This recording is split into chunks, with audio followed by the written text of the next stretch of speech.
Welcome, Dr. Vandana Rajoria, madam.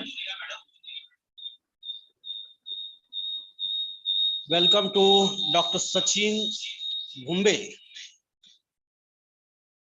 On this occasion, we have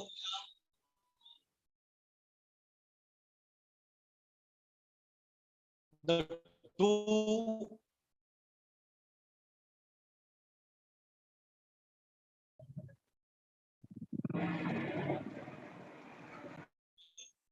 guests of honor. First of all, heartily welcome everybody who is connected with us through this activity of one-day national webinar of Yashwantrao Chauhan College, Ambazogai.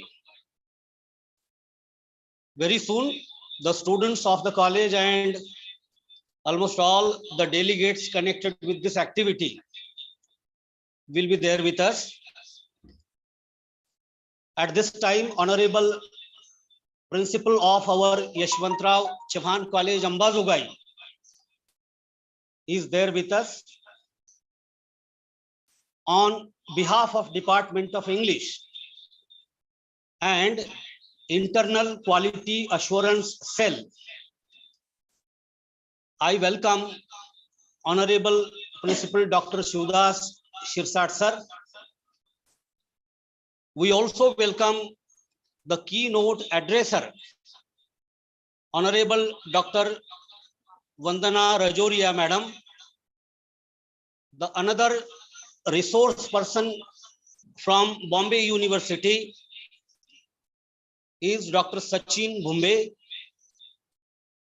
It gives me great pleasure to introduce him, that he is one of the prominent alumni of the Department of English of our college.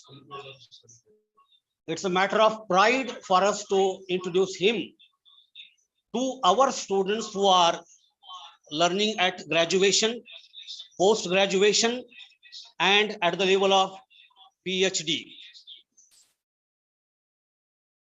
All the delegates are wholeheartedly welcome at this time for this event. I request Honorable Principal of our college and the members of the Department of English, Dr. Ahilya Barure, Dr. Basant Gaikwad, Honorable Vice Principal of our college, Honorable Dr. Ramesh Shinde sir, and Honorable Principal Dr. Shivdas Shirsat sir, to offer beautiful flowers to the image of Dr. Baba Saheb Ambedkar and Abraham Lincoln, who are very closely associated to the democracy of the whole world, at the same time, democracy of India. I request Honorable Principal Dr. Shivdas Shirsat sir to pay homage, to pay love and respect to Honorable Dr. Baba Saheb Ambedkar and Abraham Lincoln. Have claps. I also request all the members to have flowers to the images of Honorable Baba Saheb and Abraham Lincoln. Recording in progress. Dear delegates and the students of Yashwantrao Chauhan College, Ambazogai, this attempt to have national seminar on democracy, reflection of democracy in Indian English literature, is expected to introduce to the students, as it is part of their regular learning through the syllabus of compulsory and optional English. I request Honorable Principal of the college to have warm welcome with his words to all the delegates and to give Principal's address at this moment. Honorable Shivdas Shirsat sir.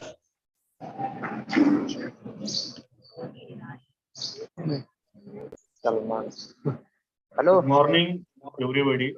इधर शुरू हो गए हैं seminar First of all, I salute the sacred memory of late Vinayak Rao Patil, the founder member of MSP Mandals Aurangabad, and late Sri Yashwantrao Chauhan Sahib.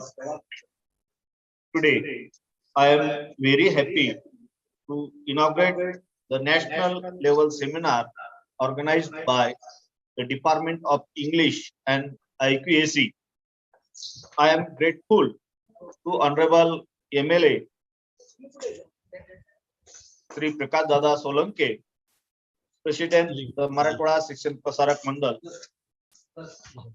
and Honorable MLC Sri Satish Babu Chauhan, General Secretary, Marathwada Section Prasarak Mandal, our college CDC member, Honorable Dattatreya Abba Patil, Dr. Narendraji Kade, Video on. Honorable Pratibhatai Deshmukh, Honorable Jogdan Sir, Honorable Syed Pasu Karim Sir, Honorable Adaskar Sahib, Honorable Ranjit Chacha Lomte, Honorable Amar Bhaiya Deshmukh, and all CDC members, the office bearers of all the organization have given their best wishes for this webinar. Today, कॉलेजचे टाकले ना link our guest of honor and keynote address of this seminar, Honorable Dr. Vandana Rajuria, Department of English, and other resource person, Dr. Sachin Bumbe, Department of English from Mumbai University, Maharashtra. My colleague, Vice Principal Dr. Ramesh Sinde, Organizing Committee, Convener Dr. Mukunda Raj Pankhe, Head of Department English and Coordinator IQAC, other co-convener Dr.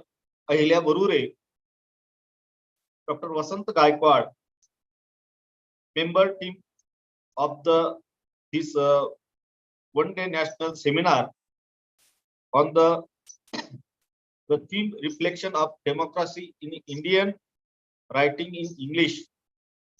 Here delegates all over India and student friends, it gives my pleasure to welcome you on this occasion.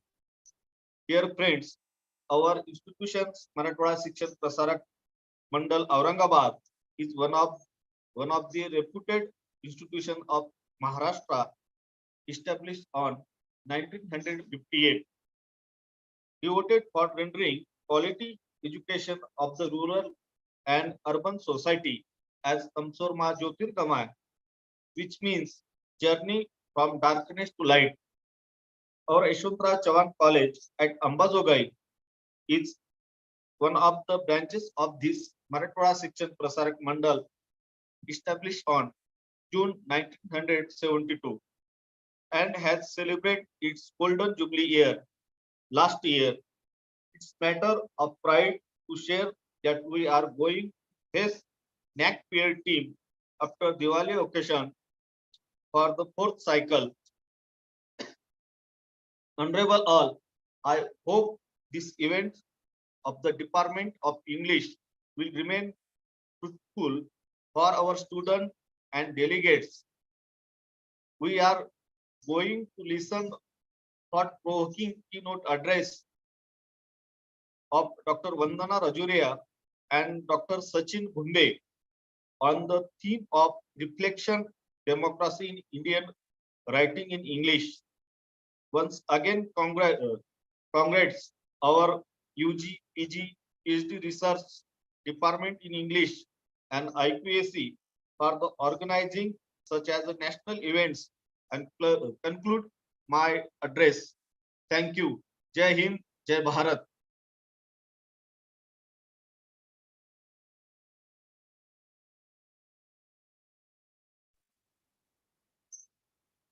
Thank you, sir. Honorable Dr. Shivdas Shirsat, sir, the principal of our Yashwantrao Chauhan College, has wholeheartedly welcomed everybody. Now is the time to introduce the keynote address speaker, Honorable Dr. Vandana Rajoria, Madam. Dear participant friends, as it is a national event and our curriculum of BA, BCom and BSc has the topics related to democracy, at the same time papers related to Indian writing in English. So this departmental attempt is to produce expert opinions about Indian writing in English. At the same time, the people who may focus upon the content, the writers and the students may come to understand what exactly is Indian English, what exactly is Indian writing in English. At the same time, how people are introducing their own selves through literature. At this occasion, we have a poetess, Dr. Vandana Rajoria. She is from Madhya Pradesh. She is from Madhya Pradesh and she has been teaching continuously to the students of graduation and post-graduation at her department. By heart, she is a poet and member of editors for Rock Peebles Research Journal of English Literature from Narayanpur, Orissa. At the same time, she is member of the board of editors as reviewer in the Literary Perspectives, a journal of English language literature from Lucknow, Uttar Pradesh, India. At present, Dr. Rajoria Madam is working as assistant professor at the Department of English, OLE, School of Languages from Dr. Hari Singh Gaur Vishwavidyalaya, Sagar, Madhya Pradesh.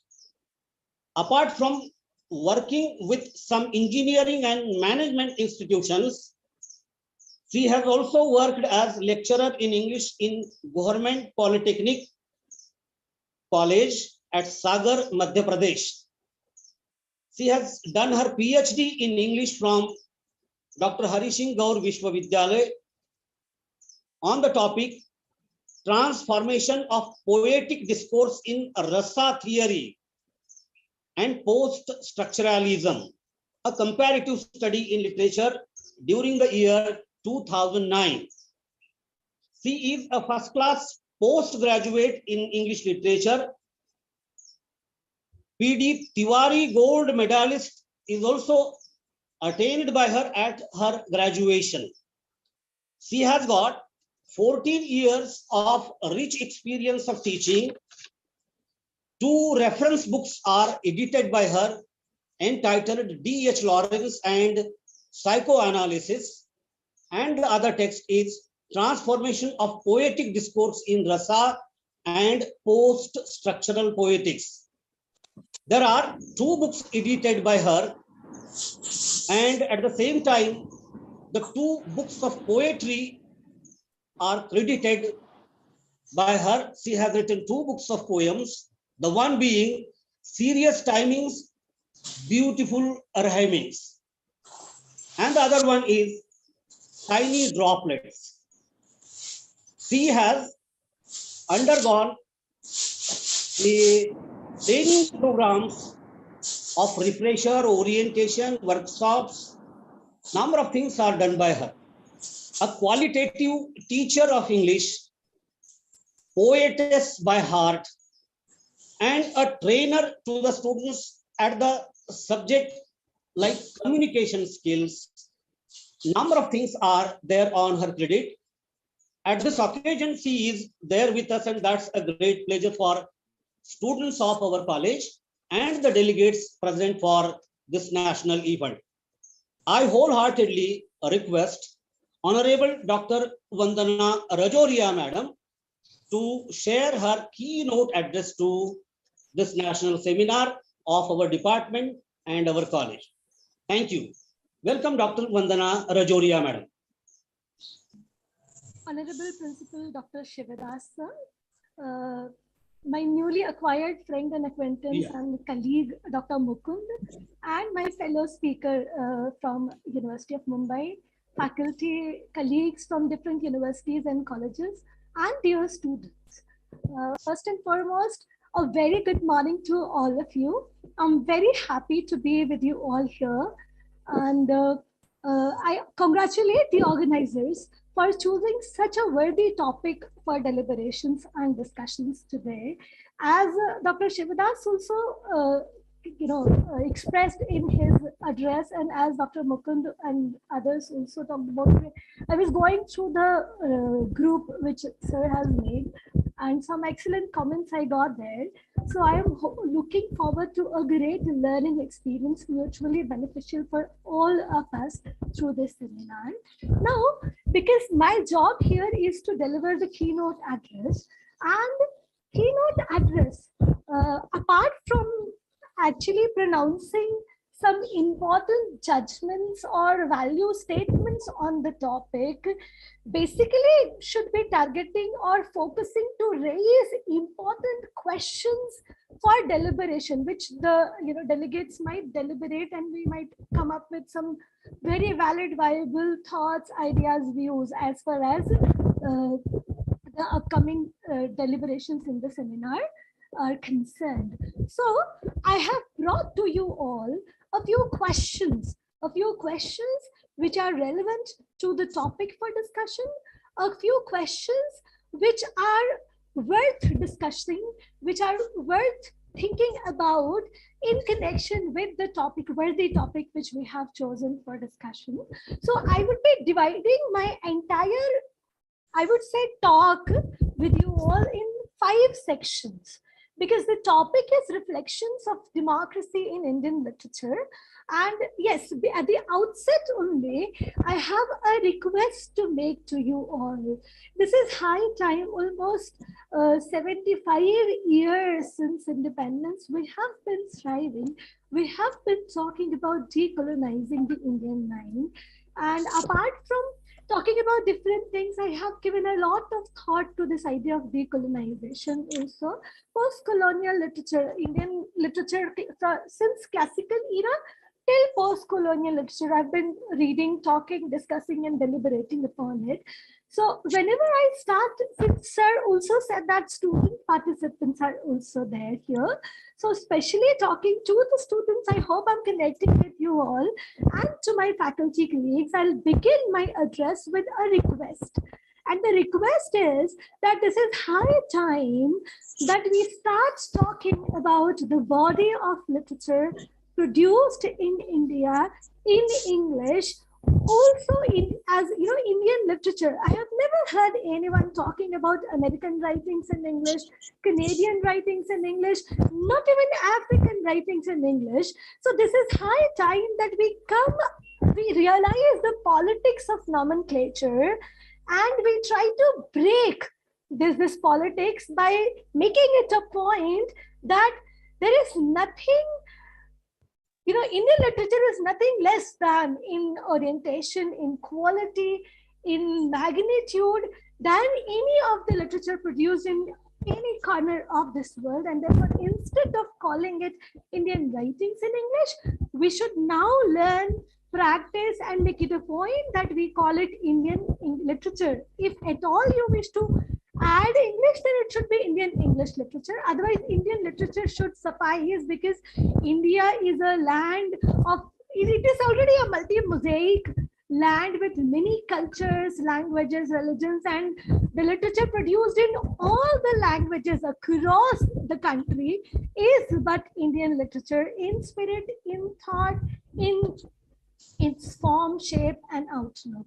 Right. So now, with that request, coming back to the topic which we have chosen for discussion today, there are certain pointers, discussion pointers, which I have chosen for discussion with you all. So we shall be beginning with what actually is the most important part of the history of human civilization. The moment we talk about democracy or the current state of life, we are actually talking about how we have come here and what actually constitutes, what is the most glorious thing about history of human civilization. So we would be talking about what is the most important portion, part, or piece of the history of human civilization, which makes Homo sapiens stand out apart from other animals on earth. Then we would proceed further as second discussion pointer to talk about where exactly do we see the beginning of the idea of democracy, or for example, or for the clarity, what exactly is this true democracy? So how do we understand the idea of true democracy? The third thing which I would like to talk about and discuss with you all is whether the Western idea of democracy, as it has come to us, fits the multi-mosaic, many-layered, complex Indian milieu, which constitutes of so many diverse languages, religions, castes, groups, and everything. Then a very important question, which is heard across the globe since a few years, is Indian democracy really in danger? So, and then what are the concerns of men of letters? Because the focus of the seminar is on reflections of democracy in Indian literature. So what are the concerns of men of letters, the writers of English literature, as far as the current state of Indian democracy is concerned? And then are the concerns justified, exaggerated, or whatever it is like? Then when we look at the basic tenets of democracy, which are now being challenged across the globe, right? India actually is not unique. The problems with there is an echo, it seems. Yes, thank you. So when we talk about the basic tenets of democracy, then we find that the basic tenets of democracy are under threat, under dispute, they're talked, challenged, and thought about across the globe. And the body of literature, Indian literature, which we have produced since independence, especially the last 3 decades, if we look at it, if we do a close scrutiny, then we find that it puts the spotlight on the democracy-driven social transformations that have taken place in India. Now, there can be 2 perspectives to it. First is, how do we understand Indian democracy? Then what has the modern idea of democracy done to India? While we talk about this, we also have to talk about what has democracy, what has India done to the idea of democracy? So we would be talking about both things: how democracy, a modern idea of democracy, has affected India, and how India has affected the idea of democracy as we know it. And therefore, the take-home question for us would be, so what next? So, which of course, after the deliberation, we would be in a position to answer better after the seminar. So are we prepared for the upcoming challenges? So what are the alternatives available to us? If there are any threats to Indian democracy, then are we ready to face those challenges? Because when I look at the body of works produced by the writers, the men of letters, they are anxious, they're worried, but then they are not bereft of hope. So hope that somehow we will survive, we will be overcoming all the challenges which we are facing at present, it actually I find to be manifesting itself in the body of the works of all the writers, be it Salman Rushdie, be it Jhumpa Lahiri, though they have all signed that PAN statement, which was so much into news these days, where they all have written to Honorable President Draupadi Murmu, expressing their concerns over the fallen state or falling state of democracy in India, saying that, we are actually under the shadow of great threats. Our democracy is under great threat. So one by one, let me actually begin the discourse. So as I said, that first and foremost, I would like to talk to you all about what is the most important part of the history of human civilization. Now, this is an online platform, and we are grateful to COVID that it could actually provide us with, there are so many damages done to Indian economy, to our lives by it, which cannot be compensated. But every end is a new beginning, as is the Indian, thought. So it also has provided us with this platform, which facilitates so much of deliberations and interactions, and thus makes a fruitful learning experience possible for all of us. So because your reassuring, had I been there standing in front of you, your reassuring eyes would have been a marker to me whether I am being followed or not. But since that is not there, so we would be using chat box. I always like to keep my talks to be communicative in orientation, because communication actually is a two-way process, and unless and until I understand, I know that we are moving in right direction and communication is taking place, no worthy fruitful outcome can be achieved. So I request you all to use the chat box extensively, so that I can see and I can understand and I can discuss with you all regarding the points which I wish to talk to you all about. So what do you think? What is the most important piece or part of the history of human civilization? If you can, please use the chat box and answer in one word. Keep it short. So what is most important, in human history? What do you think? Quickly, that would help me know the participants also, and that would keep us involved also. So yes, especially the students, because teachers, I know, they're already thinking about the topic very deeply. So what do you think? What is the most important piece or part of the history of human civilization? So yes, anyone? One or two sentences would do, one or two words would do. So what is history, by the way? What is history? What do you think? What is history? A very simple, plain question. Chat box empty, it means I am not, audible. Mukund sir, it seems I'm not audible. Hello? Yes. Akash sir has responded that evolution from monkeys to humans. Okay, yes. So please quickly, then if I'm reaching you all, then let me reach your hearts also. So what is history for you? What is very important? There is echo, so please use chat boxes to write. A record of A.K. Jadhav sir says a record of past events. Akash Rajpankaj sir says evolution from monkey to human. Yes, there is a disturbance. So I would request you to please mute your mics and use chat box to communicate. Yes. Yes. So it is a record of past events. It is history of evolution from monkeys to humans, which is basically recorded in Indian mythology. Also, when we look at the theory of avatar, it is nothing but Indian theory of Indian counterpart of the theory of evolution. So if we remove the wars, because the much body of thought as far as the history of human civilization is concerned, it constitutes of the great wars which have been fought, the kingships which have been established, uprooted and all. But that is not what makes us human. Very, very beautifully, Akash Rajpankaj sir has said that evolution from monkeys to human. But the accounts of wars do not make the human civilization. Then what is it that makes human civilization? The point is that ideas. What makes humans is the faculty of abstract thoughts.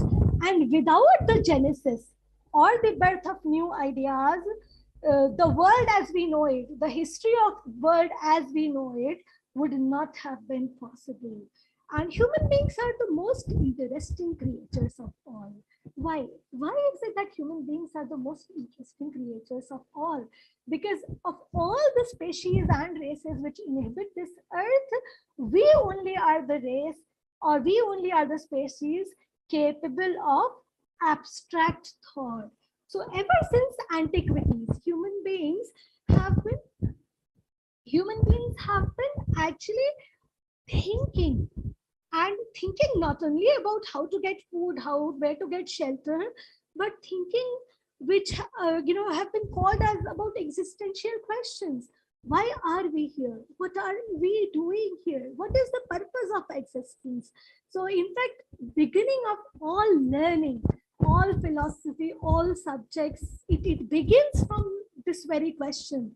Why are we here? What is the purpose of this life? What are we trying to do? So history of human thoughts is the most important portion or part of the history of human civilization. Now, when we talk about the late modern era, that is 1750 onwards, then this era has been marked by very rapid changes, and nowhere in history before that we find such rapid changes coming in our lives, in our government, in setup, in terms of scientific advancements, developments and all. And all these changes have become possible because of ideas. Either some new idea has come, or a new idea or an old idea has been revisited and seen and read in new light. So history of ideas becomes the most important part of the history of human civilization. History of thoughts is what makes us human, what makes a human civilization stand apart. And whatever you think about, for instance, Karl Marx. So there is so much of discussion, there is so much of talk about Marxist ideology even today, which we find on the critical frontiers.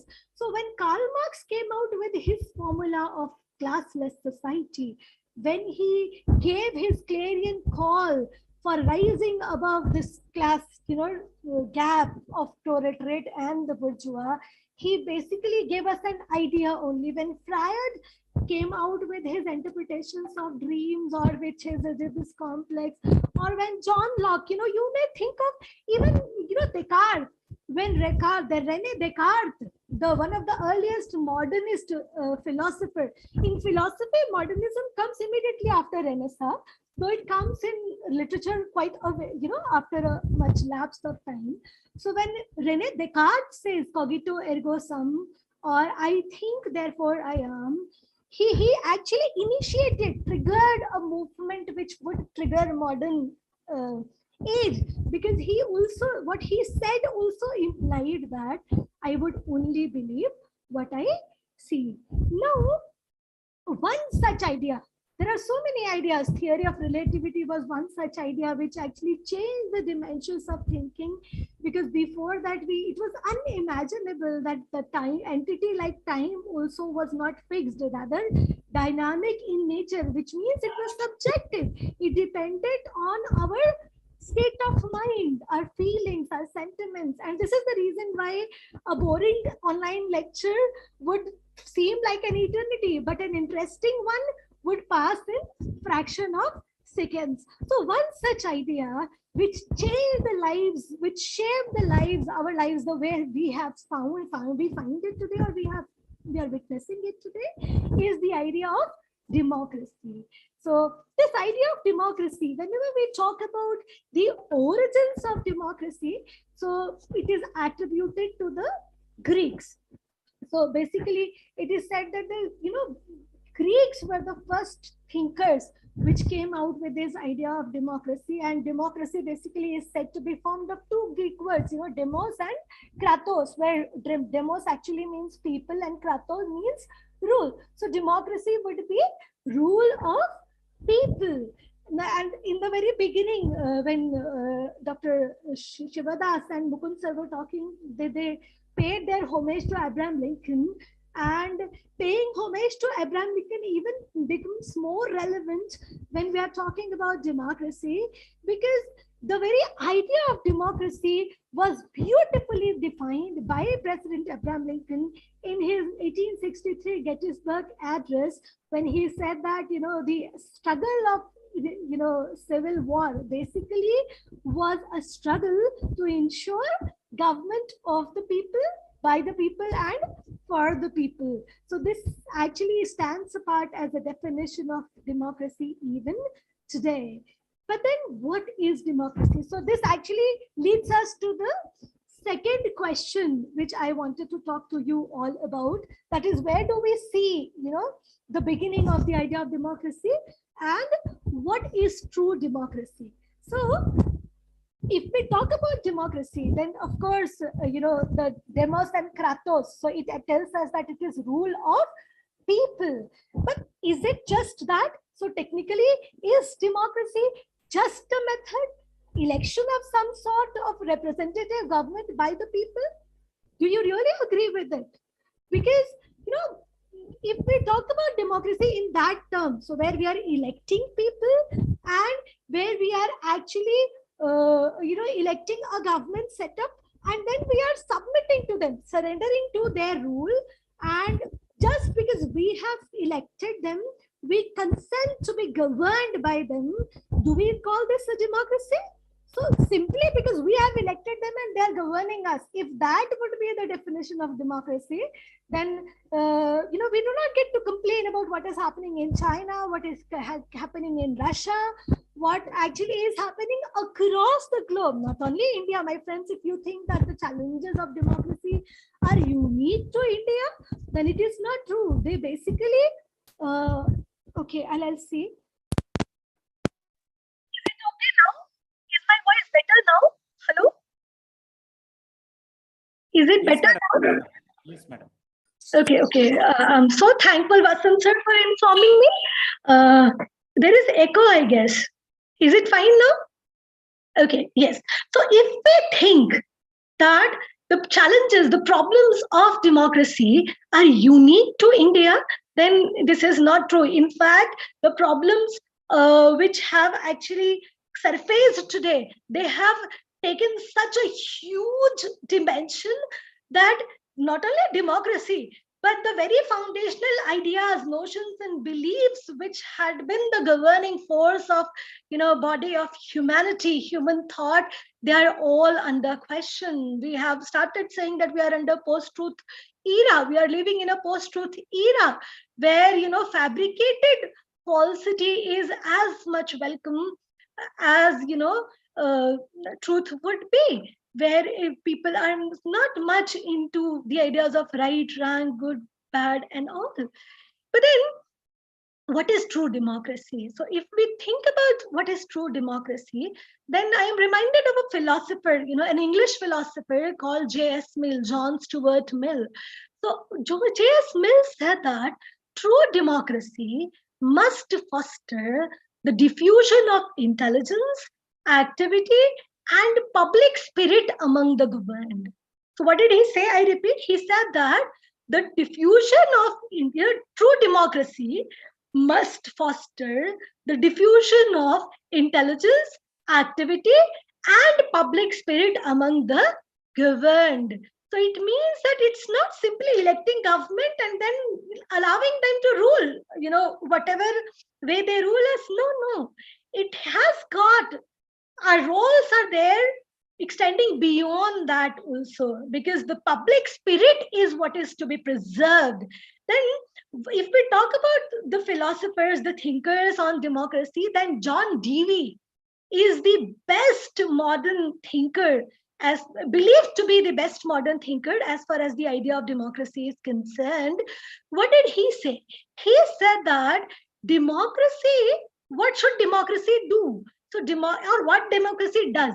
Democracy promotes communication between people. John Dewey emphasized that democracy promotes communication between people and leads them to informed deliberation. Now, leads them to informed deliberation. So unless and until our deliberations are informed, intellectually sound, free, then we are not actually following democracy in true sense of the term. So Dewey said that the true democracy promotes, communication between people, leads them to informed deliberations and collective action in pursuit of improvement of society. So, true democracy is democracy.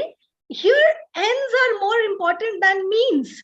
So, what we think of democracy, our approach is limited to means, selecting a government. But then here, ends are more important than the means, because what is the ultimate end? End is improvement of society, right? So, according to DB, democracy should facilitate, usefulness. It should enable individuals to exercise their responsibilities in a shared common life. Now, all of us know the great American call for establishing a nation, which would be an example. So it is French Revolution. If we talk about modern age, then it was French Revolution, which basically gave the clarion call for upholding the ideas of liberty, equality, fraternity for all, which thrilled the poets and thinkers, alike, and which made Wordsworth remark, bliss it was in that dawn to be alive, but to be young was very heaven, because he could participate in that, revolution. Then the idea was perfected by the Americans when, the Declaration of Independence itself, where it promises the pursuit of happiness to all, basically, excuse me, 1 second.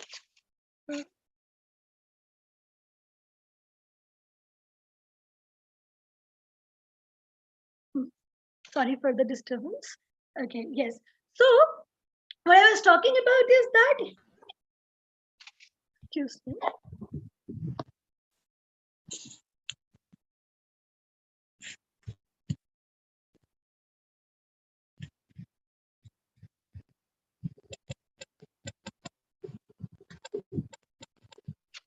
I'm extremely sorry for the disturbance. There was a visitor. Yes, so I'm here. So basically, when we talk about the idea of democracy, so Americans perfected the idea, and we know that freedom, equality, liberty, fraternity, brotherhood are the basic principles of democracy. If that is what democracy is, then is democracy new to us? This is my question to you all. This is the reason why I said that we would be trying to trace the beginning of democracy, because India has followed the democratic system of governance in the Vedic period itself. When we talk about the Rig Veda, when we talk about the Atharvaveda, we find that the basic conception of democracy is already there, rooted in the Vedic hymns, where they talk about Janapad, where they talk about Raja, what is actually a king, then Sabha, Samiti. So it is very interesting to note that, the Rig Vedic hymns establish that no Rajan or no king can rule without a Samiti. And the decisions of the community, they all would be taken up after deliberations by the Samiti. And there are instances where it has been proven or it has been asserted that the Rajan was chosen by the people, by the people of the community. So one first chosen elected leader, if we talk about first elected leader of India, king of India, then he would be King Vishal of Vaishali. And this is where I am reminded of Ramdhari Singh Dinkar, one of the greatest poets which India have had. And Ramdhari Singh Dinkar, when he wrote his poem Himalaya, where he was actually asking people, praying people to fight, to fight for the common cause of India, he said that to yes, रे रोक युधिष्ठिर को न यहाँ जाने दे उसको स्वर्ग धीर, पर फिरा हमें गांडीव गदा लौटा दे अर्जुन भीम वीर. He was talking about taking action. He also bemoaned about all that we had lost because of the imperial governments, because of colonization. And he said that तू पूछ अवध से राम कहाँ, वृंदा बोलो घनश्याम कहाँ, ओ मगध कहाँ तेरा अशोक, वह चंद्रगुप्त बलधाम कहाँ, वैशाली के भग्नावशेष से पूछ लिच्छवी शान कहाँ, ओरी उदास गंडकी पता विद्यापति कवि के गान कहाँ. So there when he was talking about Vaishali and Lichavi, then Vaishali and Lichavi were the states which used to follow the system of democratic governance in the Buddhist period. There were many places in India where democratic system of governance was followed in the Buddhist time. And see, we all believe, talk and firmly say that yes, the beginning of democracy is with the Greeks. But then, my friends, I would assert not that I'm trying to undermine the significance of the current state of Indian democracy, but then yes, reclaiming the past is very important, because past gives us the strength to see us as important, as significant, and to thrive for betterment. And therefore, reclaiming of the past is as much important as is paving way for a positive future. Now, there is a Vedic hymn in Rig Veda. I am sure majority of you would have heard the hymn. It says, Sangachvadam samvadhanam samvo manasim janatam deva bhagam matha purve sanjananam upasate. So what is the hymn? Sangachvadam samvadhvadham samvo manasim janatam deva bhagam yatha purve sanjananam upasate. Now, what is this? What does it mean? What is it that is being said here? So it is a prayer. Actually, majority of the Vedic hymns, they are prayer for this life. Majority of the times, when we talk about Indian Veda, Upanishad or Gita, we think that they are basically a preparation about afterlife, after death. But ultimately, it's not true. Be it Veda, be it Upanishad, be it Gita, they are all about how to live life. And Vedic hymns are all prayers for posterity, for prosperity, for enabling us to live a life peacefully, happily, comfortably, where all of us enjoy blissful experience. So what is it that is meant by this Sangachvadam Sambadhanam? It basically means, may you move in harmony. Sangachvadam, may you move in harmony. Then Samvadvadham means, may you speak in one voice. Then Samvo Manasi Janatam, it means, let your minds be in agreement. And then Deva Bhagam Yatha Purve Sanjananam Upasite, which means just as the ancient gods shared their portion of sacrifice. So what does this Vedic hymn actually signify? It signifies the fact that gods do not fight over the share of sacrifice which is offered to them. Similarly, we human beings should not fight over the gifts of nature, over the produce, over the things which we have. Rather, we should try to live in harmony. We should try to speak in one voice and arrive at agreement of mind. Later on, there is another hymn in Rig Veda which says, Samano mantra samitih samani. I was saying that, in Rig Veda, there is discussion of Sabha and Samiti and Janapada. And when you looked at them, you realize that they are all about democracy. So this hymn says, Samano mantra samitih samani, samanam mana sahachittamesham, samanam mantrama bhi mantra yevaha, samanena vo havisha juhomi. What does this mean? May our purpose be the same. May we all be of one mind. In order for such unity to form, I offer a common prayer. So there is an emphasis on unity. There is an emphasis on commonness of purpose. And there is an emphasis on, common minds, equality of thought and, intellect. So when we trace the idea of democracy, when we find that the ideas of democracy, they are rooted in uh, Buddhist era, they are rooted in the Vedic, hymns, and therefore it's wrong to conclude that the history of democracy begins with the Greeks. But then, yes, later on, post-Buddhist era, it was replaced by monarchy.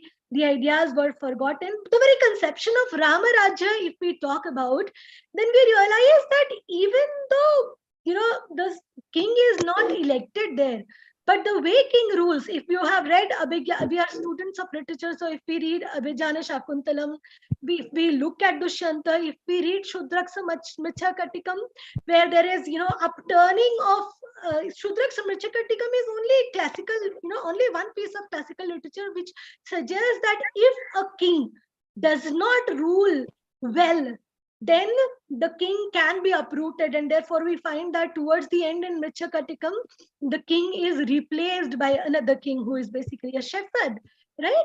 So the ideas of democracy, they begin since antiquities themselves. Now, but from there we have come a long way. We actually witnessed a long era of slavery which changed things for us. But since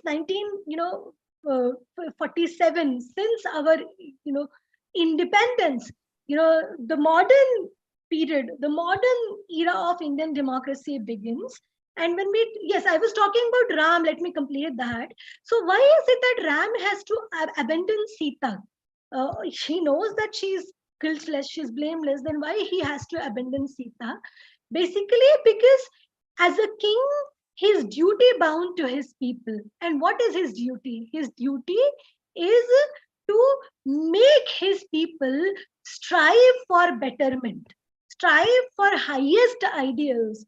And if the king is questioned, if the queen is questioned, then how, under scanner, then how are people to strive for highest ideals of virtues? And therefore, Ram, in spite of knowing the truth, deserts Sita.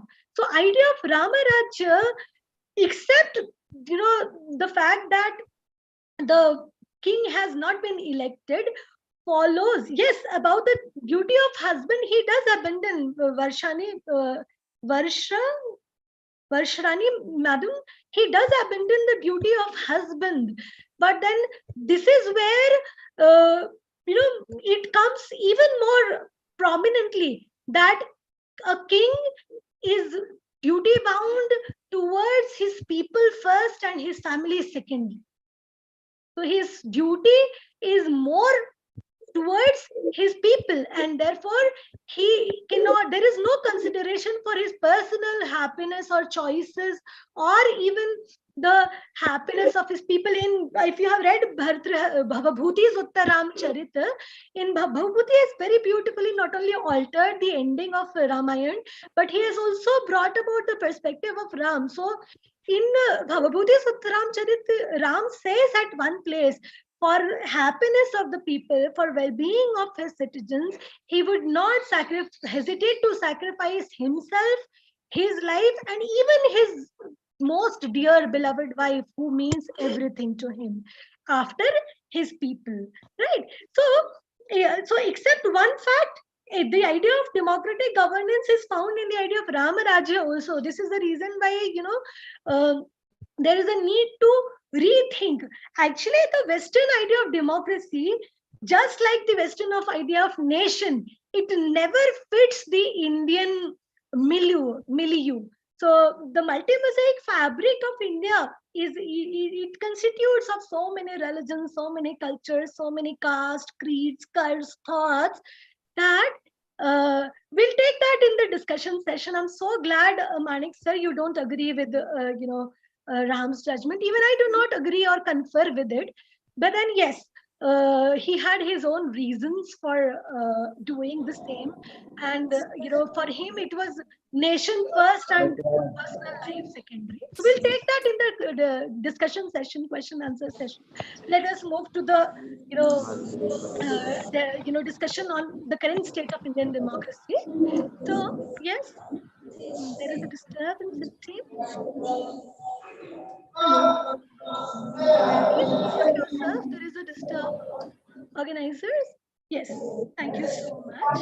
Now, if we talk about history of democracy in modern India, then it begins post-independence. And ever since post-independence, the history of Indian democracy has been very happening history, So we have witnessed so many ups and downs, so many upheavals, so many downfalls, but it is remarkably good to see that after all setbacks, we time and again we could overcome, and we could actually reclaim the democracy in the true sense of the terms. And while we are deliberating in this seminar on this topic, I likewise with all the men of letters hope that there will come a time when we will again be in a position to reclaim the democracy, the idea of democracy in true sense of the term. Right now, one work, there are so many works in Indian literature which basically focus on, which basically talk about Indian democracy. I would not be in a position to, of course, label them all, but I would be choosing, picking on, and throwing light on some of the writers which are really important. And if you're interested in knowing the reflections of democracy in Indian literature as they have manifested themselves, as the writers have talked about them, so I would be talking about a few works. So I would choose to begin with a writer who is not who was born in India, but she was brought up abroad, but she is still Indian by sensibility. Her name is Geeta Mehta. Geeta Mehta has written a very important work. The title of the work is Snakes and Ladders. I am sure many of you would have heard about this work, Snakes and Ladders. If I talk about Geeta Mehta's Snakes and Ladders, basically it traces the history of Indian democracy since independence to the contemporary state of affairs. So it is very autobiographical in orientation. She was born when India was preparing for its freedom. Her parents were freedom fighters. Her mother, her father, they were part of the people who had fought for Indian independence. So she, as a child, she had seen the revolution taking place. She had witnessed the hopes, the ambitions, the dreams of the freedom fighters of the past. So, and then she grew up. So she kept on visiting and revisiting India, and since India was so dear to her, so all her writings, the Eternal Ganesha, the River Sutra, the Snakes and Ladders, they all somehow focus on the current state of India. But Snakes and Ladders specifically elucidates the evolution of India as a nation, as the world's largest democracy from its colonial days to the contemporary period. So what Geeta Mehta tries to attempt is to contextualize the upsurge of modern India, the contemporary Indian civilization, the nature of its development since independence, and its path to modernity with all its peculiarities. And this is the reason why, once when she was asked why you had to write, Snakes and Ladders, and why this title, Snakes and Ladders, then she said that, one obvious reason is that we are now half a century old as a modern country, and that she wanted to write a post-colonial work where we are not making any excuses for historical reasons, but we own our faults and we remind us of what we were, what we are capable of, what we can do to ourselves, and at the same time, taking into account all the places where we have fallen down and all the places where we have risen, we have achieved significantly. So she also gives a very, very critical and ruthless representation of the state of emergency, right? Not only the state of emergency, as the politics, as the Indian democracy took turns since till the publication of her book. And very beautifully, for the forward, she chooses few lines from Mark Twain. So Mark Twain, he visited India way back in in 19th century. And when he came here, what he said is what is somehow true, valid, and applicable even today to us. So Mark Twain, was so exhilarated to see India that he said, "This is indeed India. This is indeed India." He said, "The land of dreams and romance." If we have to see what India is in Indian literature as it is reflected in Indian literature, then the words of Mark Twain and Geeta Mehta, they summarize all that India is even today. So Mark Twain said, "The land of dreams and romance." This is indeed India, the land of dreams and romance, of fabulous wealth and fabulous poverty, of splendor and rags, of palaces and hovels, of famine and pestilence, of genie and giants and Aladdin lamps. Even today, we are not through our mythological past, of tigers and elephants, the cobras and the jungles, the country of 100 nations and 100 tongues, of 1,000 religions and 2 million gods, cradle of the human race, birthplace of human speech, mother of history, grandmother of legend, great grandmother of traditions, whose life date with the modern antiquities for the rest of nations. The one sole country under the sun that is endowed with, yes, with an imperishable interest for many things, lettered and the ignorant, wise and the fool, rich and the poor, bond and the free, one land that all men desire to see, having once seen even by a glimpse, would not give that glimpse for the shows of all the rest of the world combined. So, my dear friends, what Mark Twain said about India with exhilaration is holds value even today. And we have to try to preserve that Indianness, which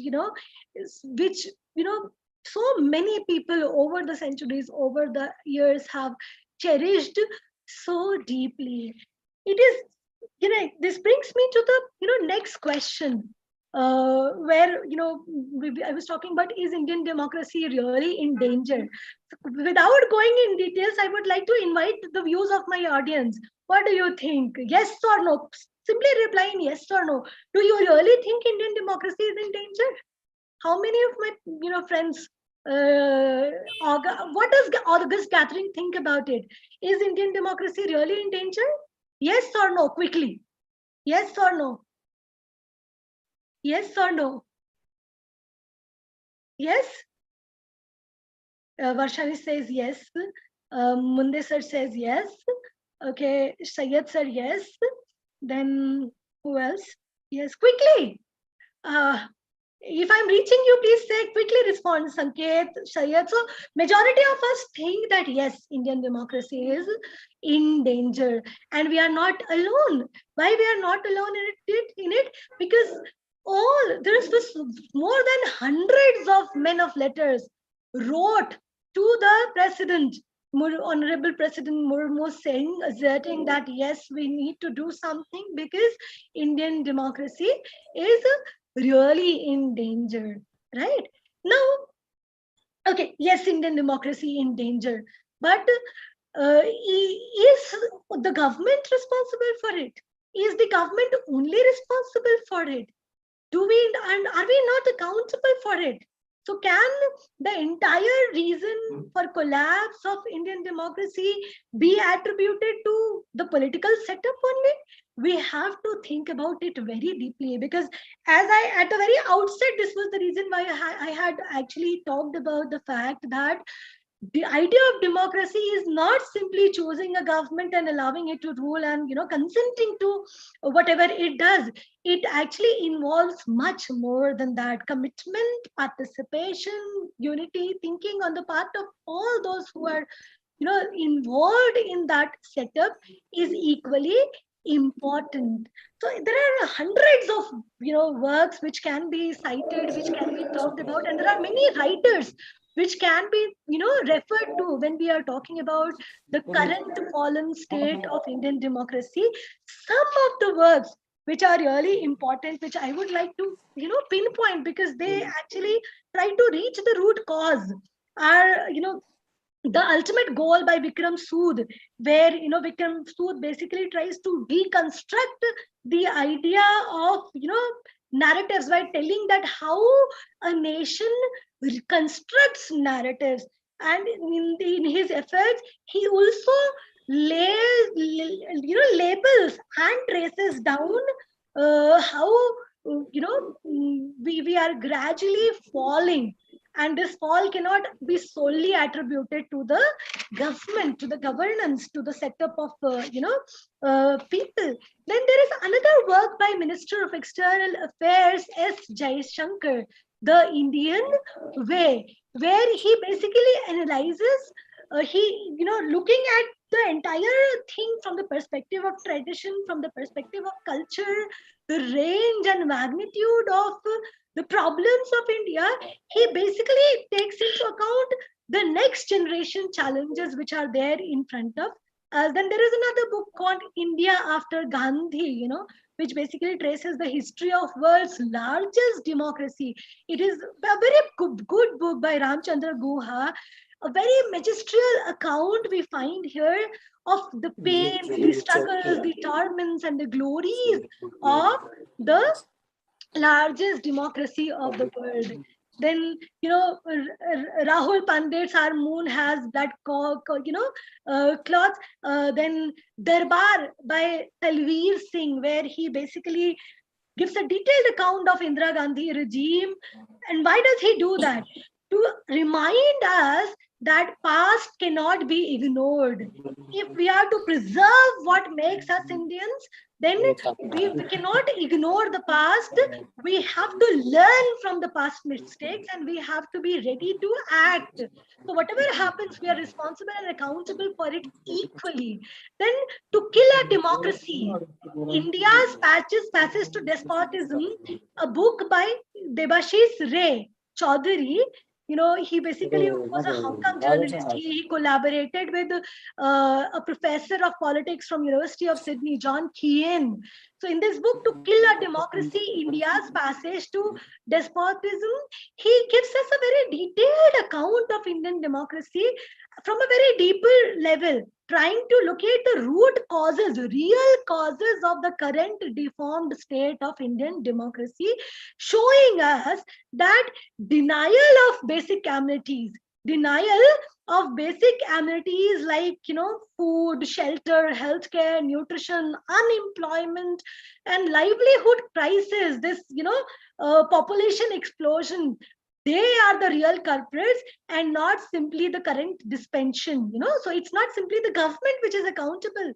Government is successful in manipulating us the way it is manipulating because of all the problems which are there. If these problems could be resolved, and one thing which I really agree with Honorable President Prime Minister Modi is on that, this is high time that we have to come up and make Atmanirbhar Bharat. So if we can really make Atmanirbhar Bharat, and if we can really implement the new education policy in letter and spirit, then time would come when we would be in a position to preserve Indian democracy, when we would be capable of thinking deeply, when we would be prepared for lifelong learning, when we would be empowered, emancipated, enlightened enough, then even the governance setup would change for good. So if we are bemoaning on the current state of affairs of Indian democracy, then we are equally accountable for the same. Then the list is exhaustive, Kiran Desai, Jhumpa Lahiri, Gitanjali Shri, Salman Rushdie, Rajmohan Gandhi. If we look at their recent works, then you find that all of them have expressed their anguish, their rage, their frustration over the collapsing Indian democracy. And when we look at the acceleration of threats against free speech, attack on academic freedom, the fallen state of human rights, then incidents of mob lynching, then we cannot help saying that yes, Indian democracy is in danger. But then current dispensation is not, current governance is not responsible for it. We all the men of letters, the teachers, the intellectual, class of the society is equally responsible for it. Why? Because if there is anyone who can change, bring about change, then we can bring about the change. This is the reason why it is said that enlightened, emancipated, and empowered teachers lead communities and nations in their march towards perfection. So enlightened, emancipated, and empowered teachers lead communities and nations in our march towards perfection. And I'm so grateful to the organizers for facilitating such worthy discussion, such worthy topic, where there's can actually think of democracy in the true sense of the terms, understand their role, and understand how we all can help create, preserve, and save the true setup of Indian democracy as it was there, in the ancient times, and as we would want it to survive, as we would want to preserve it, right? So with this, I reached to the last question, take home question, which I wanted you all to think about. What is it that, yes, we are in a fallen state, we are in a dejected and lost state, but we are equally accountable for it, and we are equally responsible for it, because democracy doesn't end with choosing the rulers. Our duties extend way beyond that. So the take home question for me, which I hope this seminar would be in a position to answer, or at least pave way for future discussion, would be: are we ready for the challenges which are coming to us, which are to come to us in future? What are the alternatives available to us, and what is it that we can do to help the situation? So with this, I would wind up our discussions, and I'm so thankful to you all for listening patiently to me. Yes, sir. Thank you. Thank you, ma'am. It was really a very wonderful experience for us to have your innovative, spontaneous, related to number of mythological references connected with Indian democracy. This typical experience for our students of Yashwantrao Chauhan College is a very happy experience. At the same time, it remained interactive. You had paid special attention towards some of the queries, doubts, and questions raised by the delegates who are there with us. Thank you, ma'am. It has really given value addition to the syllabus that is introduced to Dr. Baba Saheb Ambedkar University, Aurangabad region. Now, I request my colleague, Dr. Ahilya Barure, to pay vote of thanks for this keynote address to Honorable Dr.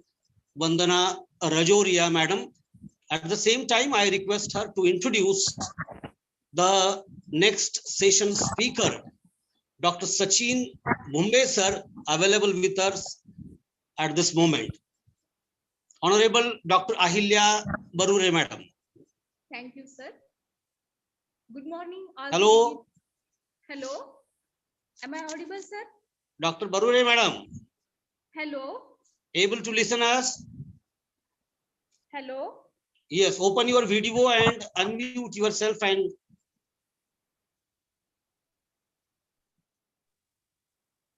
hello, Dr. Ahilya Barure. Oh, hello, sir. Yes, please. Good morning, all the dignitaries and participants. Just we have listened Honorable Dr. Vandana Rajoria, ma'am.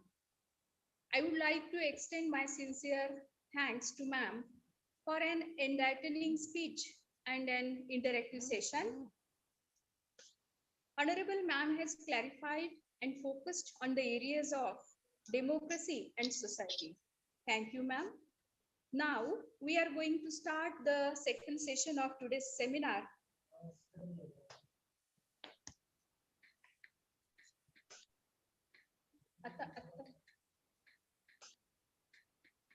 Now we are going to start the second session, and the resource person of this session is Honorable Dr. Sachin Bhumbe sir. I invite Honorable Dr. Sachin Bhumbe sir on this digital platform. I heartily welcome sir on behalf of Department of English and Yashwantrao Chauhan College, Ambazogai. Honorable sir is from Srimati P.N. Joshi Women's College, Ghatkopar, Mumbai. Honorable sir is head of the department and he has shouldered many academic responsibilities. Sir is the editor of the research journal Research Imprints. Member of Studies, Ruia College, Mumbai.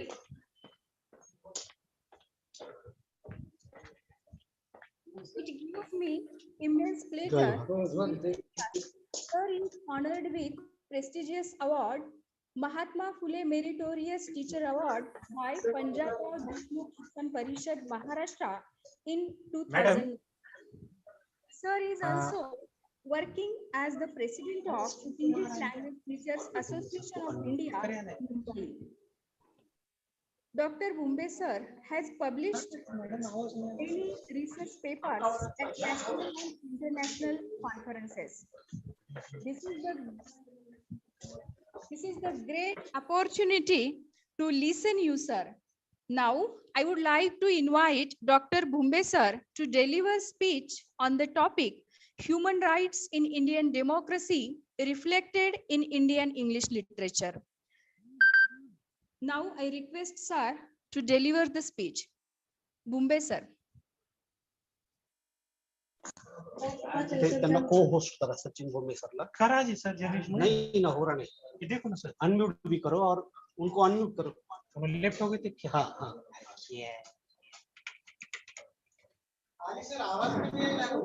हो मी केलं sir इथं button आहे sir एक आवाज कमी करायचा Bhumbe sir. झूम आहे Hello. I hope I'm clearly audible there. Hello. Sir, Yes, can you sir. hear me? Yes, Am I yes. audible there? yes sir yes sir Okay, thank you. And please make me co-host so as I will be able to share my screen.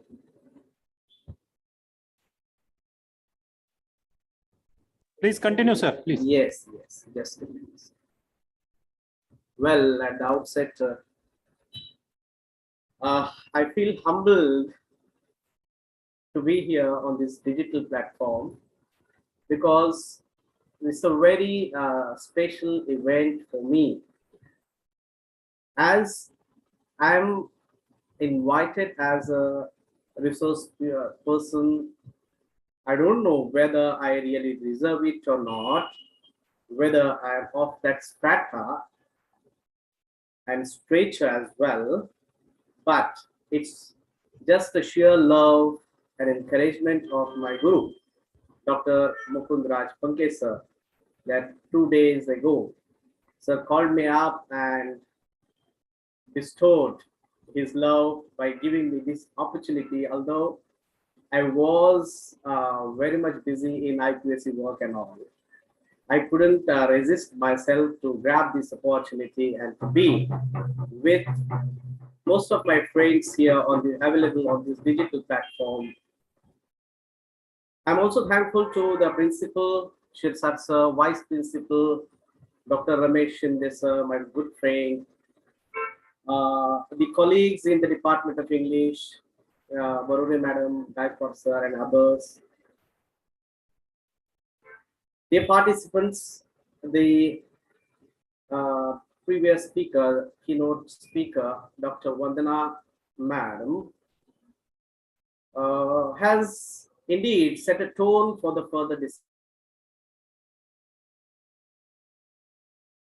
Topic for this seminar is very well chosen. As far as the relevance of the topic is concerned, we can easily make out that the current socio-political situations around us, and as the previous speaker highlighted the issue of existence of democracy. So all these points are very much related to our life, and surely we will have discussion on it at the end of the session. Before I begin with my presentation, let me share my screen.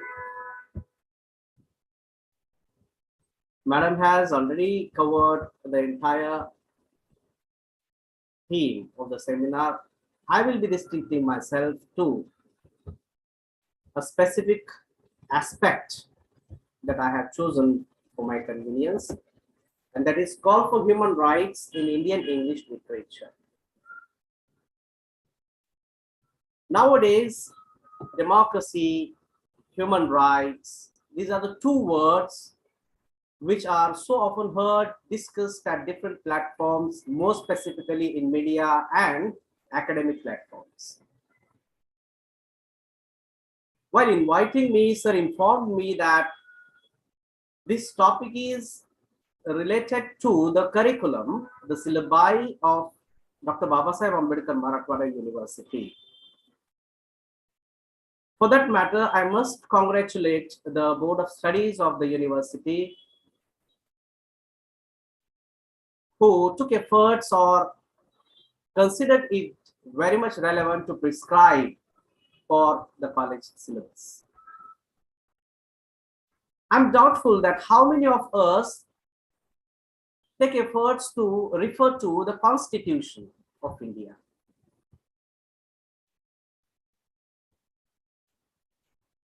Human rights, the word that itself is discussed at different platforms, but how many of us do really pay serious attention towards the meaning of the word? What are the human rights? Is it just raising a voice? How often do we think seriously about it? What does it mean? Before we understand the exact meaning of the term human rights, we will not be able to proceed further to understand that what efforts have been made by scholars in India, more specifically in India, I'm saying, as it is pertinent to the topic of the seminar. I will be restricting my discussion to India, or more specifically to specific groups who raise their voice for human rights. So the term human rights is to be understood carefully. Just a second.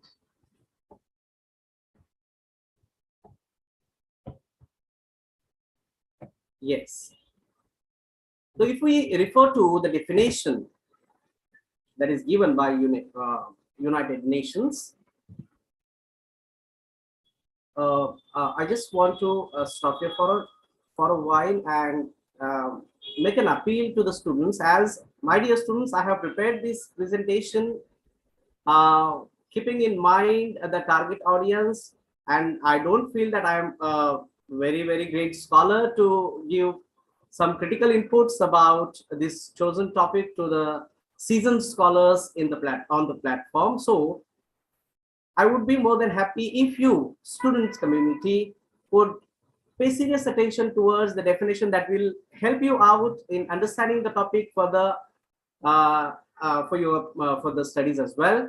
So human rights are rights that inherent to all human beings, regardless of race, sex, nationality, ethnicity, language, religion, or any other status.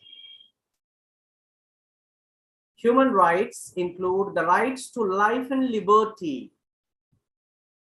freedom from slavery and torture, freedom of opinion and expression, the right to work and educate, and many more. Everyone is entitled to these rights without discrimination. If we understand this definition very carefully, we can easily understand that all the aspects which are related to the existence of human being, which are related to the upbringing and overall development of the human being, are encapsulated in the definition and very much protected.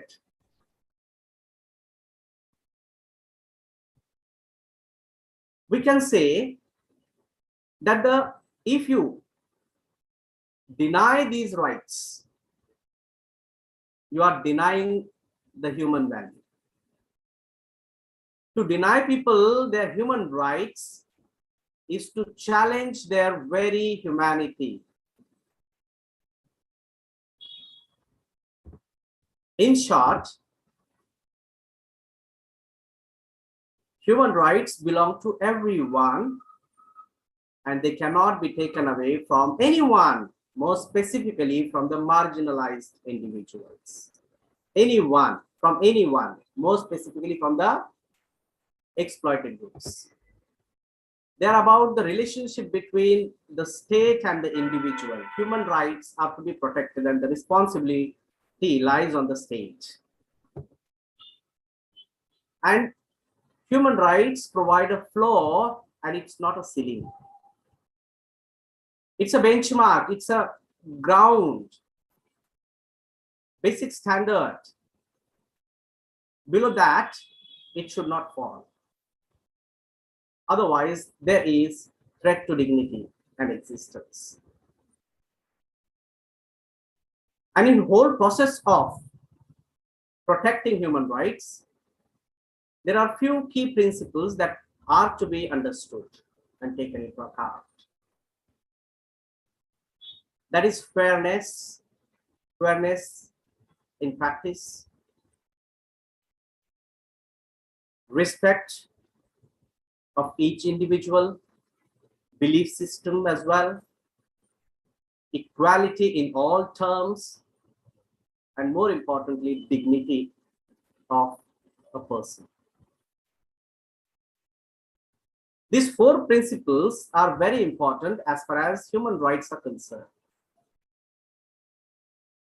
There is a long history of fight for human rights across the globe. I'm not going to go in detail about it.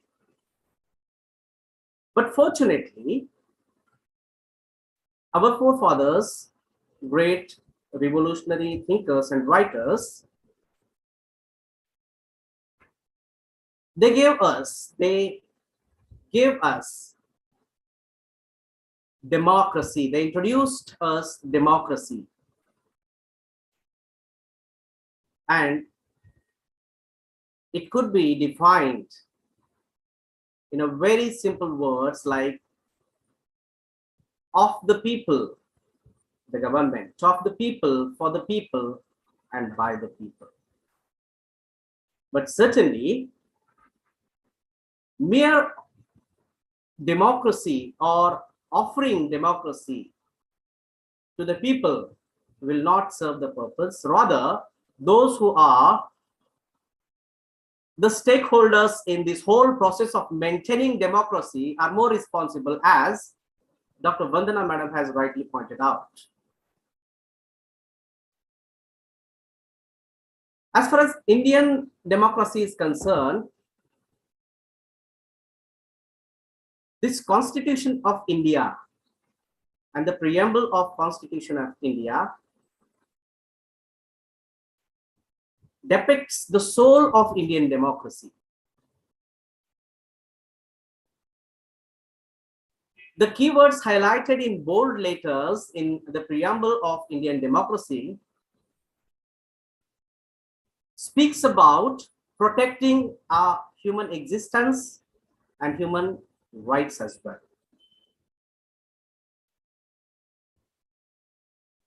The preamble says, we the people of India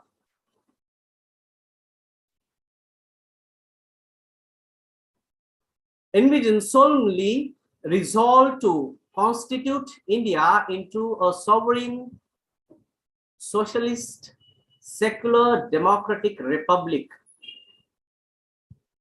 and to secure all its citizens justice.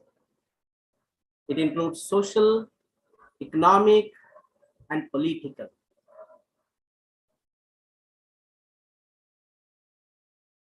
Of thought, expression, belief, faith, and worship. The next key point is equality of status and of opportunity, and to protect among them all fraternity. These key pointers, key words in the preamble, justice, liberty, equality, and fraternity,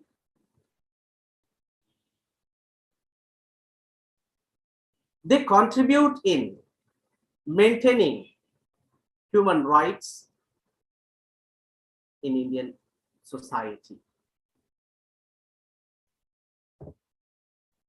Now,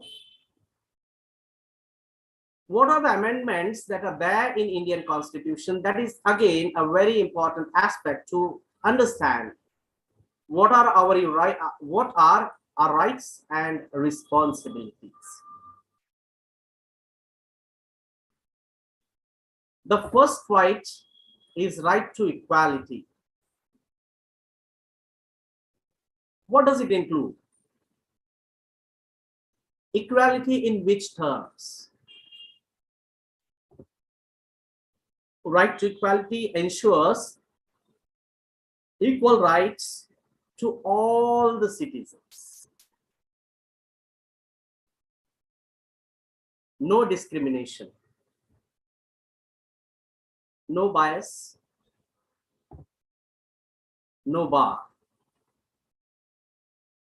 It prohibits inequality on the basis of caste, religion, place of birth, race, and gender. It also ensures equality of opportunity in matters of public employment and prevents the state from discriminating against anyone in matters of employment on the grounds of any of religion, caste, race, sex, descent, place of birth, place of residence, or any of them. The fundamental rights, first one is right to equality. The second one is right to freedom. Freedom of what?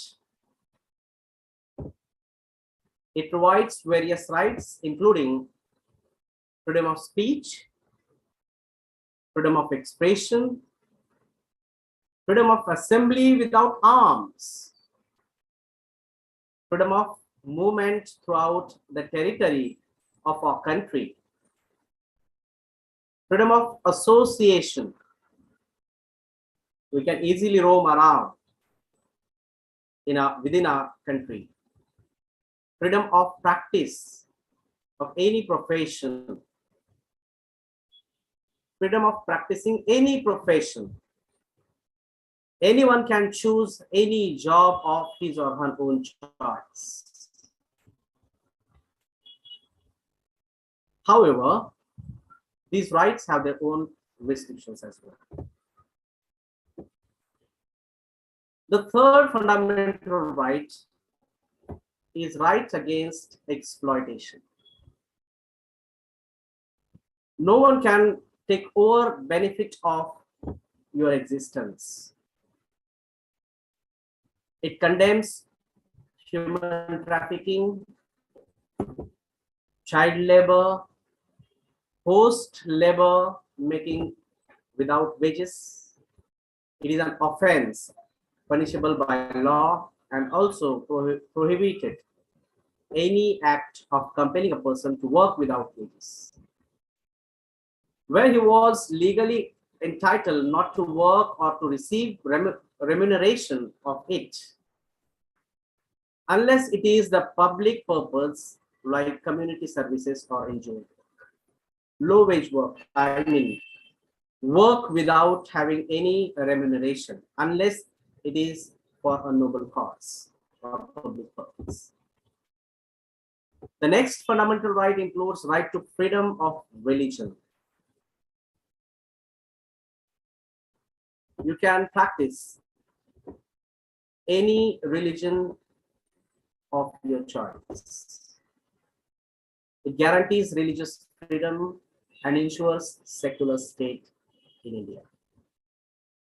The Constitution says that the state should treat all religions equally and impartially, and that no state has an official religion. It also guarantees all people the freedom of conscience and the right to preach, practice, and propagate any religion of their choice. In that sequence, the next one is cultural and educational rights that protects rights of culture, cultural beliefs, religious and linguistic minorities by enabling them to conserve their heritage and protecting them against discrimination. Educational rights ensure education for everyone, irrespective of caste, gender, religion, etc. Education for everyone. And the last one, right to constitutional remedies. It ensures citizens to go to the Supreme Court of India to ask for enforcement or protection against violation of their fundamental rights. These are the basic fundamental rights in Indian Constitution, which gives importance to human existence, equality, fraternity, freedom of expression, justice. But as far as Indian social structure is concerned, before Indian Constitution, the situation was different. We all are Indians, we are proud of it. And when we look at the history, it's full of hierarchies.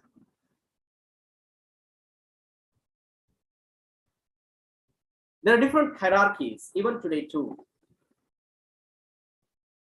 Although Indian Constitution protects rights of each and every individual, there are invisible barriers, invisible hierarchies.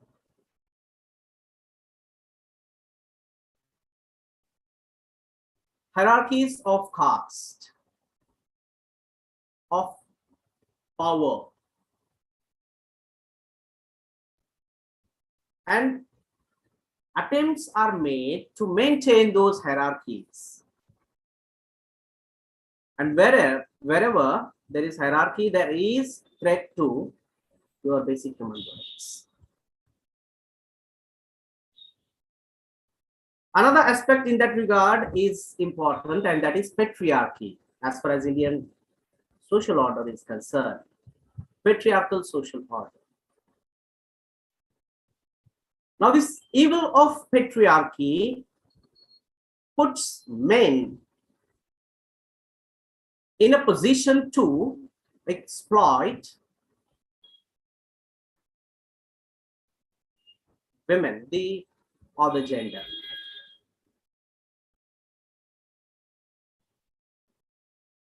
In both the orders, a specific person or a group of people is in position, and to maintain that hierarchy, they maintain that power. Certain discourses are formed to legitimize the hierarchy, the exploitation, in other words. And it was going on in India for a long time. Only after adopting democracy and implementation of the constitution, constitutional amendments, certain sections in society could come in at the center, or they could strive to uplift themselves from the margins. And those are unfortunately Dalits, tribals, women, minorities, low-wage workers, to which we call in academic discussions as subalterns. For a long time, the huge stock of humanity was deprived of basic rights. Even after affirmative actions that are being taken by the government, still, for some extent, it persists. What are the reasons? Deep-rooted bias in our psyche. It could be of gender, it could be related to gender, caste, class, religion, or anything. The consequence of that biased attitude is humiliation of, exploitation of, negation and abnegation of a huge stock of humanity.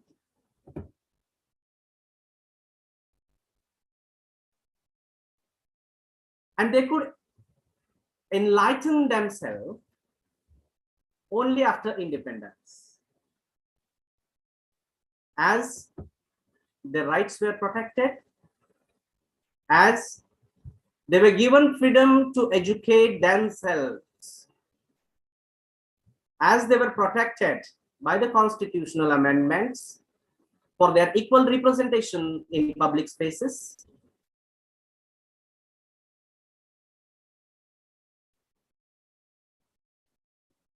And there starts the process of expression. Education enabled them to express themselves, to talk about their status. There are various discourses about protest literature, feminist discourses, Dalit literature, tribal literature. That's the product of the process of enlightenment through education, of course. And when this process started, the people who were long silenced, they started expressing themselves through different forms,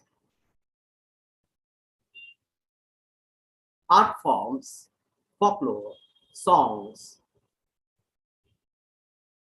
literature as well. More specifically, after 1960s, 70s, there is an emergence of Dalit literature, which includes a huge body of life narratives across states.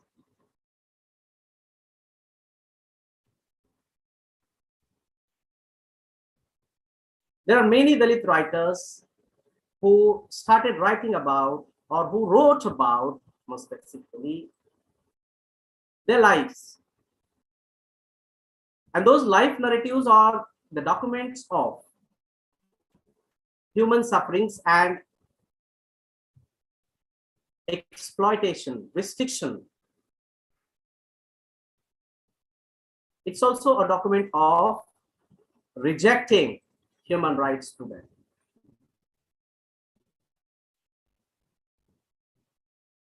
There are many writers, Sharan Kumar Limbale, Kishore Kari, and many more. There are Bama, men writers, women writers as well. I'm not going to name. Dalit poetry. It includes again the same narrative of human rights, freedom, justice. Varu Sonwale, or it could be Namdev Hasan from Maharashtra. Short stories. When I hid my caste, and plays like written by Datta Bhagat, Avinash Doras.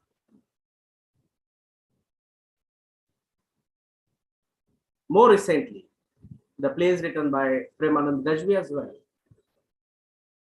So the whole body of Dalit literature talks about human rights.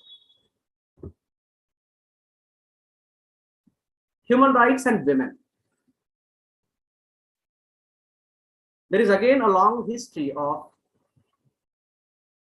fight for the rights of women, which is again, for some extent, in some way, right of being recognized as equal human being.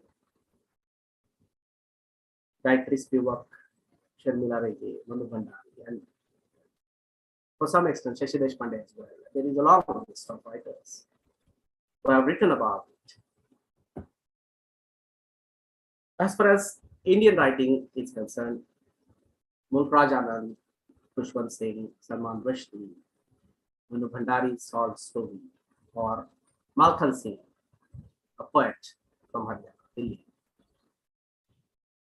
They have very beautifully articulated the idea of human rights and its requirement, its need, call for human rights through literature.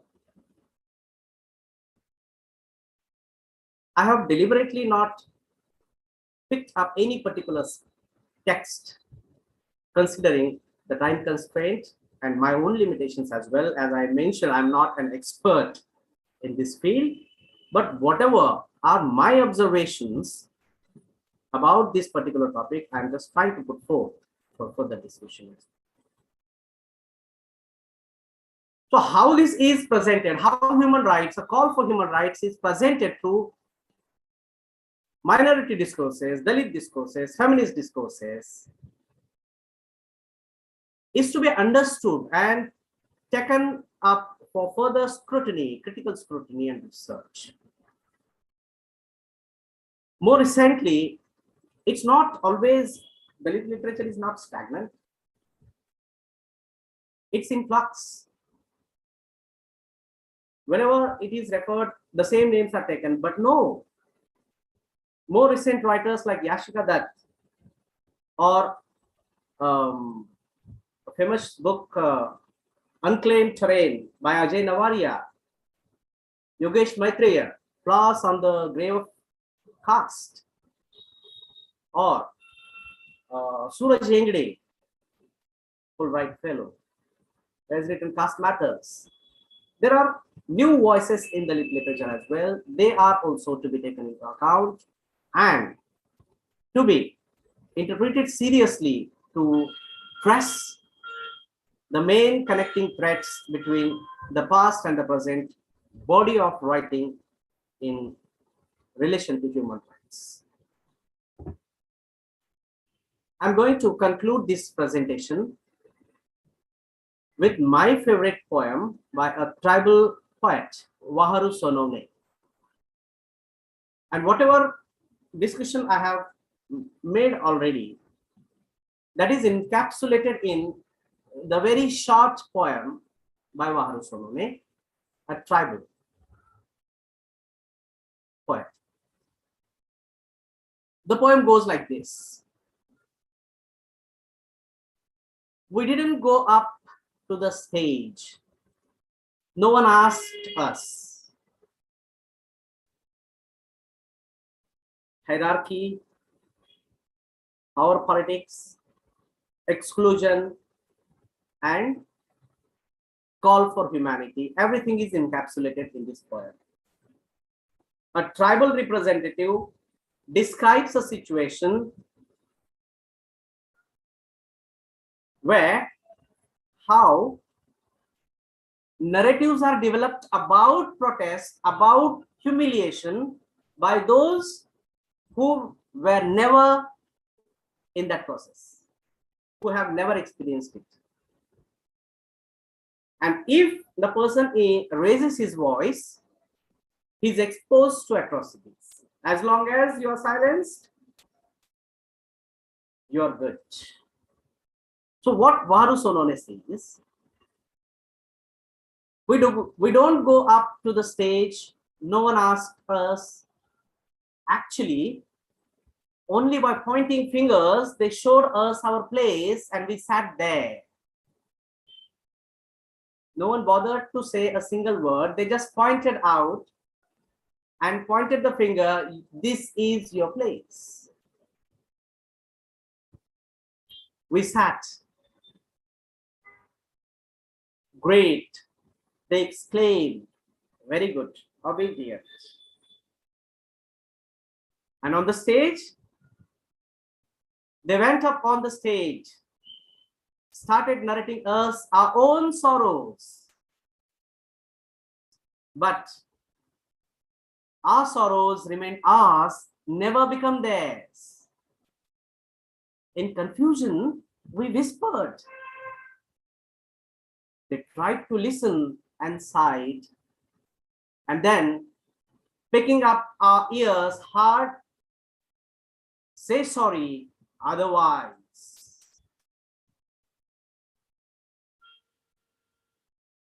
This process of protecting rights and practicing power is always there. But that should be stopped somewhere. And that's a collective responsibility of all of us, including the state. And so we have constitution, so we have laws. The whole argument of my topic is human rights are very much reflected in Indian writing in English. These are just few examples. I have limited myself to a particular segment of it, but it can be taken for further study in some other project. Keeping in mind the restricted time and my own limitations, I have presented my say here. The topic is, or the session is open for discussion now. I would like to hear from the dignitaries on the floor.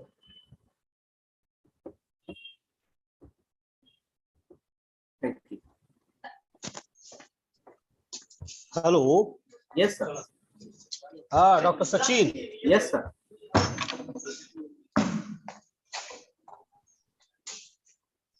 So it remained a very happy experience for all of us to listen Dr. Sachin Bhumbe sir from Bombay.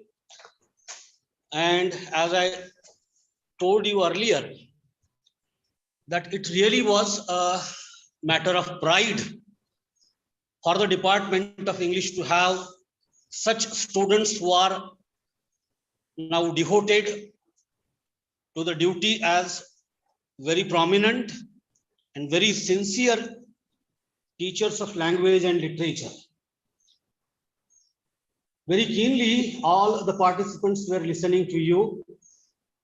At the same time, the way you presented Indian democracy and the subaltern section of Indian democracy, which is far away from human rights till today.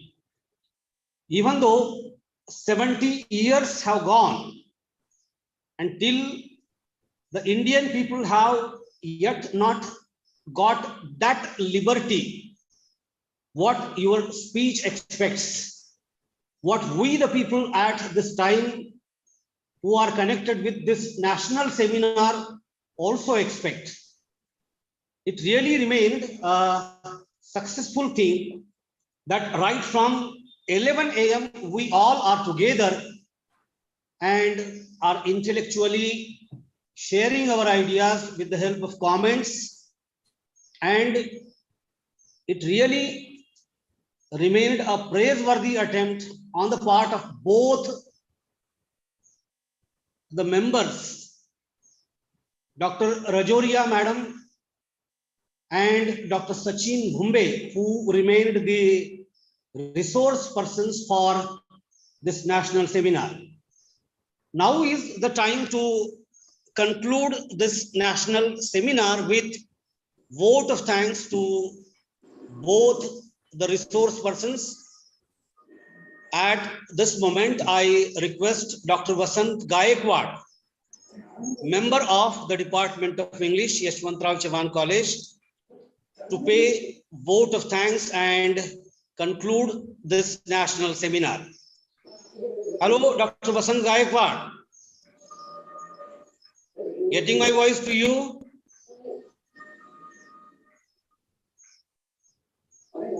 Dr. Vasant Gaikwad.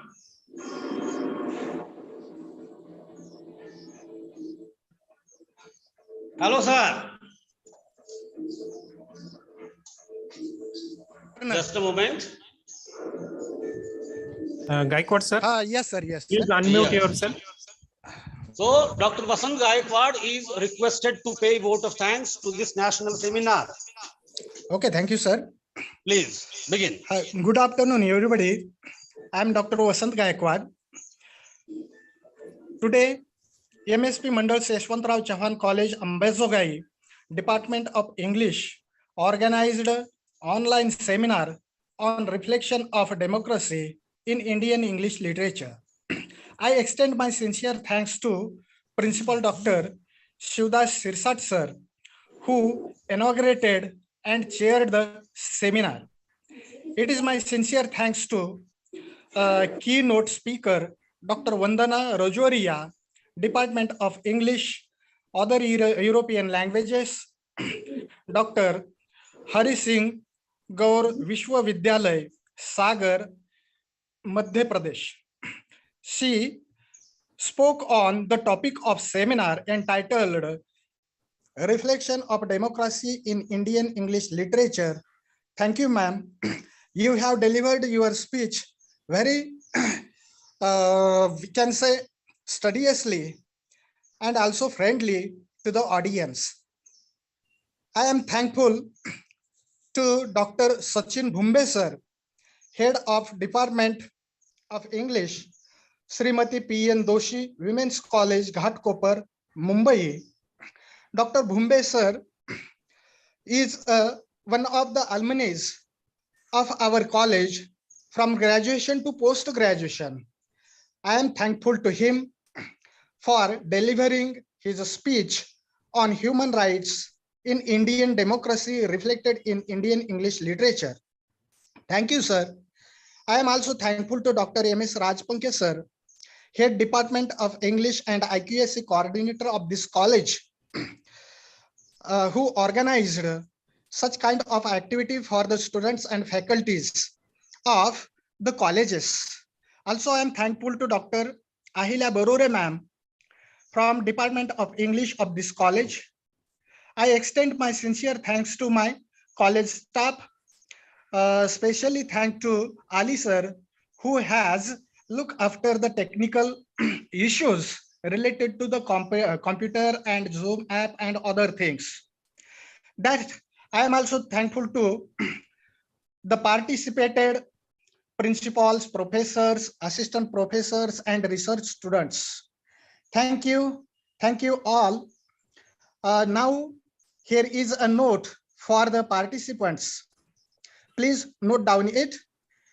The feedback will be provided on our English seminar group and you have to fill up the feedback form, and immediately you will get your certificates on your email ID. Please fill up your feedback forms. Thank you, sir. Thank you. I declare the seminar is over with the permission of President Dr. Shivadas Ji Sirsat, sir.